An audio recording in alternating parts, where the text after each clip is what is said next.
sell it for widespread distribution for about 6 months, and then he just moved on to the next. That's that. So if I ever get powerful enough or there's enough demand for it, it'll be released. It's not on DVD. It still gets shown like at a college or something in a special, because all the rights aren't paid for the footage in there. There's some old Times Square footage and pictures from, United Press International, old pictures, and all those things would cost about $50,000. So we have to show it as a free showing. We can't charge money, which I respect fully. I want everybody to be paid for that, and it would require a significant sale. So there are select showings of it for free at a college or a members-only film society or something, and I might go and say hello, and that's it. What was the process of writing I. Goldstein like?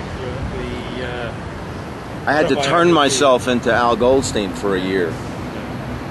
He didn't give you a lot of time. No, but he sure is a tremendous inspiration, and the great Al Goldstein is what I concern myself with, showing him in his greatest light, which is Al Goldstein the symbol, not Al Goldstein the man. He was a great boss to me when I worked at Screw. I loved him then. I was amazed by this man, by his balls, by his courage, with no fear of going to jail, which he did over 20 times, so that we could have dildos and sold in drugstores and stuff. I mean, there was a time when he went to jail for having a dildo ad in Screw in the late 60s.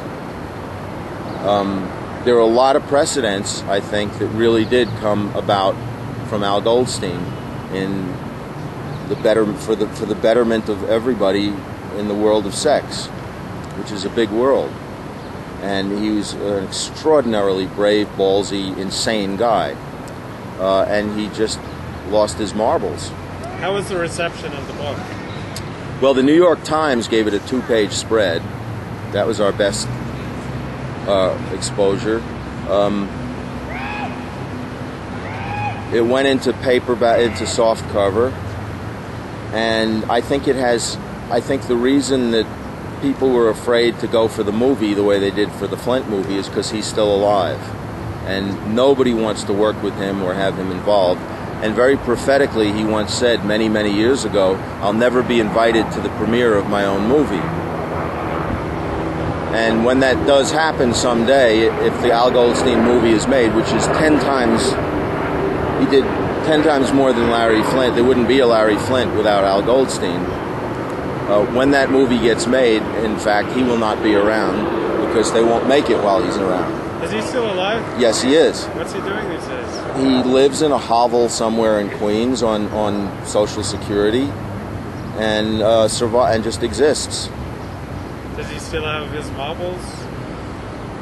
He has good days. He'll have a good half hour, but he's so embittered and gripped by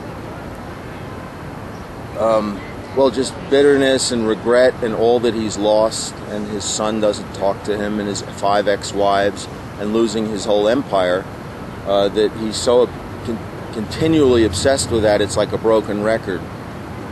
And he has no life other than to just be a washed-up, bitter old guy who feels like the whole world has abandoned him, when in fact he's abandoned everybody. He's the one who's abandoned all his friends. They haven't abandoned him. There are a lot of people who love him, as well as a lot of people who hate him. I love him, but I can't help him. He's too nuts. I haven't talked to him in over a year. He'll just start jabbering. He'll start threatening to kill himself. Many times he called me and said, "Write this down, Josh, write this down in your calendar. On Christmas, I've got 5 bullets here I just bought. I'm going to kill myself on Christmas. Put it down on the 25th, and I just want you to know that I'm not kidding this time." And then the day after Christmas, I'll talk to him, and this happened a number of times. Say, "What happened? I thought you could..." You start rooting for him to just say, "Al, will you fucking just do it already and get it over with and stop, weighing..." I got like 10 friends who are dying of cancer, I've played benefits for musicians. I played benefits for them 5 years ago. Meanwhile, they're not dead yet. I get calls from guys who are like, I got a call from a friend of mine who was at the ocean in the Gulf of Mexico, and he left me this wistful message about what the friendship has meant, and all my friends, I want to thank you and everything. Like he has cancer, he was walking off, and that was going to be. 2 weeks later, I got a call say, hey, can you send me $50? You know, what happened with I thought you was going out to swim out and to the beyond. Oh well, these guys are going to outlive me. What effect does it have on a man to have sex with a lot of women?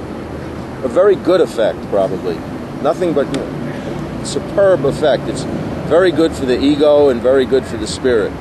It's like I don't do that anymore. Actually, I've said goodbye to sex in many ways. It's too complicated, and we're too fucked up. I'm as fucked up as anybody. The Puritan ethic has just wreaked havoc on Americans. We're the most fucked up country in the world when it comes to sex, me included. The guilt, the doublespeak, all of that stuff, and it's just, you know, and if you get involved with a woman or have an affair, your career is over. If you're a politician, one blowjob can bring down a presidency. We're the laughing stock of the world. So it's just too crazy, and it should be easy and relaxed and casual. You know, getting laid can be the biggest thing in the world or the most non-event in the world. It could be either way. It's both a huge deal and a nothing.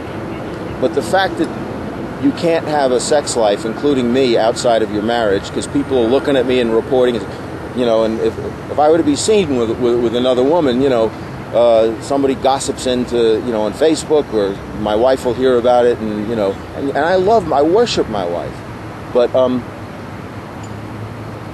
it's over, you know, as far as just, I can remember times in my youth, you know, there was one time when I was at Screw, I shouldn't say that, but I mean, there were times where, 25 years ago, 30 years ago, where I lucked out and like had just a couple of marathons where it's just one girl after another, boom, boom, boom, for like 2 days or something, and you're floating on a cloud of sexual energy. It's extraordinary. You know, you understand what a muse is, and the power. It's a powerful thing. You know, I miss that, but that. It might have been before there was AIDS, before I was engaged, before all that stuff, and it's an amazing thing. The fact that people can't do that, people in marriages can't be more open about it and improve their lives. They have to suffer and wither and dry up. That's what people have to do in this country, or they lose their career or their social standing. Is there a dangerous addictive quality to seducing women? Like anything else, in moderation. Of course, if somebody is obsessive about it around the clock and it takes over their life, would be considered an unhealthy thing. It's too much. You know, pull the reins back a little bit. Some people are addictive personalities, and sex is similar. It hits the same synapses as cocaine, right? So yeah, of course it can be overdone to the point of just becoming a gymnastic thing. I wrote about that a lot. I became fascinated by people who did that. The stud guy who got laid 5 times a night in the bars. Yeah, what happened to him? I believe he's living in New Jersey with a girlfriend. He spent some time in a mental institution, and he's completely out of the life. I mean, he would be my age, so he's into his 50s, and I believe those days are over. I'm not in touch with it. Has an effect on mental health for a guy to sleep with other women? Yeah, it has a very good effect. It could create a very good mental health for a guy to do that. So unless it becomes obsessive and overdone. What does a lot mean? More than 23. More than 23? I would say if you hit the number 20, and that's under the limit of 23, it would be probably, what's so bad? What's wrong with what's so terrible about being a slut? You know,